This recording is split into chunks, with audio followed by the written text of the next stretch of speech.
मागे बापू बापू बाबा नमस्ते ऐक का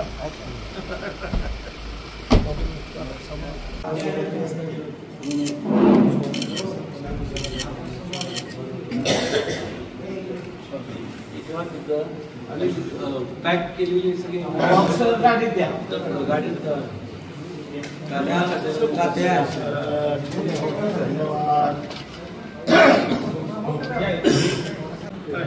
तुझ्या आजारात पाणी त्यांनी केली ट्रीटमेंट तुझी हो त्यांनी म्हणजे मला सांगितलं ह्या डॉक्टर आणि त्या डॉक्टरला गेलो मरणाचं ते वाईट आहे काम तेवढं नानाकडे वेगवेगळे काढले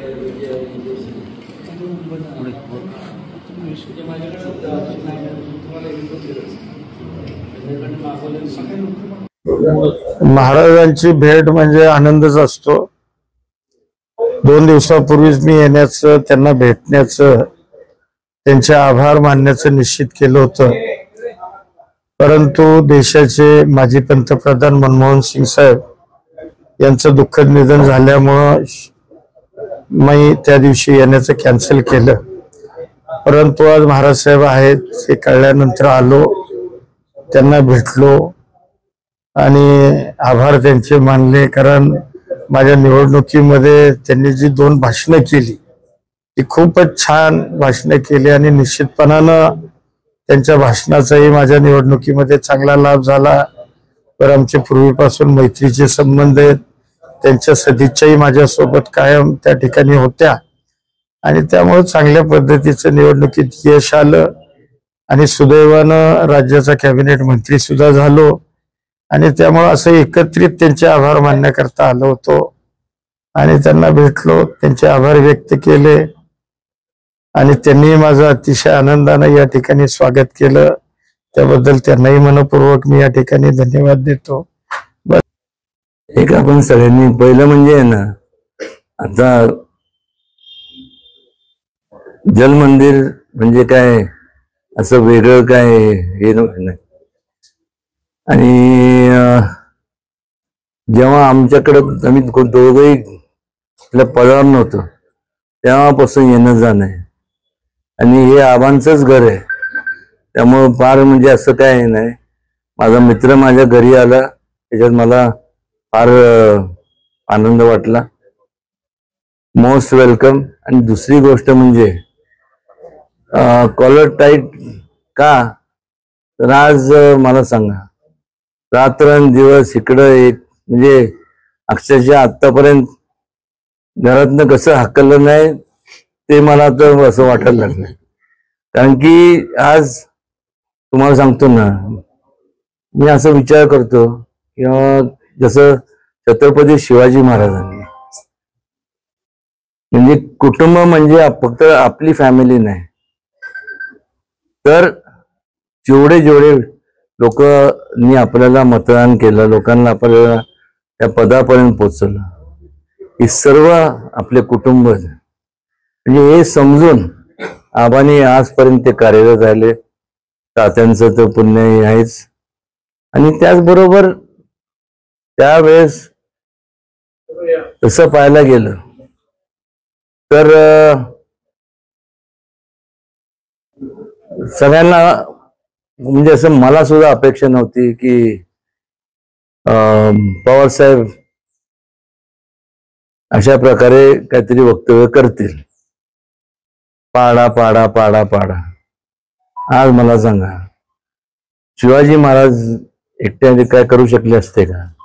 त्यावेळी जे मोठभर जे मावळे होते किंवा त्यांचे जे मित्रमंडळी होते, सहकारी हे ते, त्यांच्या जोरावरती संपूर्ण स्वराज्याची स्थापना झाली. आणि म्हणून पवार साहेबांनी एकटं काय स्वतः हे संपूर्ण त्यांचं एकट्याच्या जोरावर केलं नाही. त्या काळापासून ज्या ज्या लोकांनी त्यांना नेता म्हणून मानलं किंवा एक आपलं म्हणजे त्यांची पाठराखण केली, त्यापैकी लक्ष्मणराव तात्या होते. आणि जेव्हा एवढं केल्यानंतर कुठेतरी आपण आता जर काही आपण बोलायला लागलो बर काम नसतं केलं तर मी समजू शकलो असतं. एवढं काम करून खरं तर मी मला माझं प्रामाणिक मत आहे की एकंदरीत त्यांचा राजकारणातला जो अभ्यास आहे आणि सगळ्यात सिनियर मोस्ट केवळ मला वाटतंय महाराष्ट्रात नाही तर देशातले सगळ्यात सिनियर मोस्ट पैकी ते आहेत. त्यांनी आता वास्तविकरित्या ते तरुण आहेत. प्रत्येक वेळेस आपण म्हणतो तरुणांना वाव दिला पाहिजे, वाव दिला पाहिजे.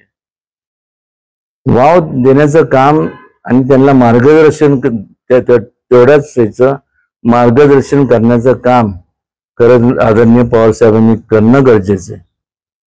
पक्ष कुठला पण असू दे, शेवटी लोकप्रतिनिधींनी कसं लोकांचं प्रगती कशी व्हावी ह्याच्यावर त्यांनी तो एक विचार मनात ठेवून त्या प्रकारे केलं पाहिजे. म्हणजे अल्गोर ज्या वेळेस अल्गोर पडला, खरं पडला नव्हता, अमेरिकेच्या इलेक्शनमध्ये तो निवडून आला होता, पण तो भाग सोडून द्या. त्यानंतर त्यांनी ग्लोबल वॉर्मिंग वरती जसं केलं तर माझी तर खरं प्रामाणिक इच्छा आहे की पवारसाहेबांनी आता एक पितृतुल्य ते आहेच त्या नात्याने ठिकठिकाणी त्यांनी लोकांना म्हणजे तरुणांना प्रोत्साहन देण्याचं काम की बाबा तुम्ही कसं आयुष्यात कशी वाटचाल करण्याचं काम हे त्यांनी सांगणं हे लोकांना अपेक्षित आहे.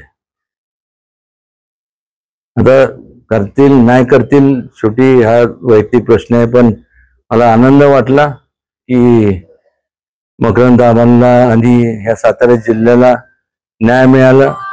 एक सोडून चार मग शिवेंद्रराजे असतील, मकरंद आबा असतील, शंभूराज असतील, त्यानंतर जयकुमार असतील, आज या सगळ्यांना एवढे चांगले खाते मिळालेत. निश्चितपणे त्यांच्या हातून चांगल्या लोकांची सेवा होईल याच्याबद्दल माझ्या मनात ते मात्र शंका नाही. केवळ या जिल्ह्यासाठी नाही, संपूर्ण महाराष्ट्राचं कौतुक करेल याबद्दल अक्षरशः सांगतो ना. कारण की सातारा जिल्ह्याची जी परंपरा आहे, तो वारसा आहे, तोच या संपूर्ण चौघांना आणि बाकीचे निवडून आलेल्या सगळ्या आमदारांना लाभलाय आणि ते निश्चितपणे त्याचं चीज करतील आणि करणार.